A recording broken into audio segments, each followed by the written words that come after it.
नमस्कार दोस्तों, आपका बहुत बहुत स्वागत है आकाश आईएएस रिसर्च सेंटर में। आज के एपिसोड में हम चर्चा करेंगे लॉर्ड कैनिंग के बारे में। पिछले एपिसोड में हमने चर्चा किया था लॉर्ड वेलेजली।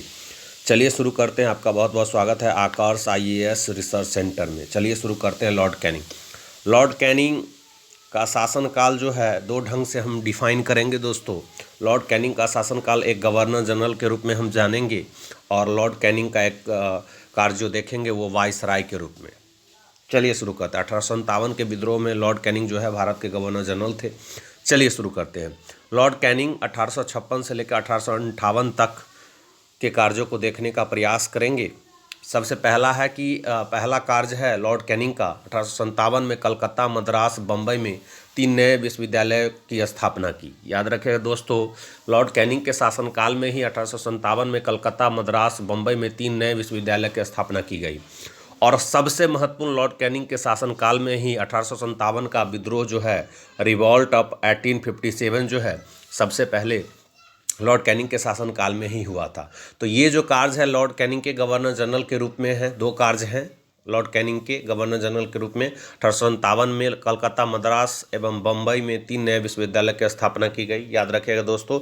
और 1857 का विद्रोह जो है लॉर्ड कैनिंग के ही शासनकाल में हुआ था। अब है वाइसराय के रूप में लॉर्ड कैनिंग। 1858 से 1862 तक जो है ये वाइसराय रहे थे। तो वाइसराय के रूप में इन्होंने क्या किया था, 1858 के भारत सरकार अधिनियम, एक अधिनियम एक्ट पारित किया गया 1858 में।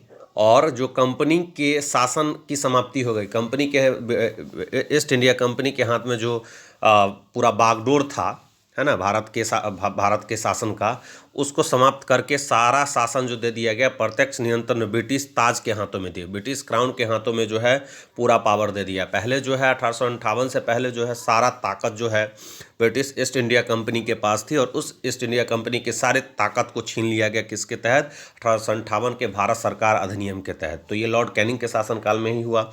दूसरा जो है यूरोपीय सेना द्वारा श्वेत विद्रोह 1859 में जो हुआ वो लॉर्ड कैनिंग के शासनकाल में हुआ।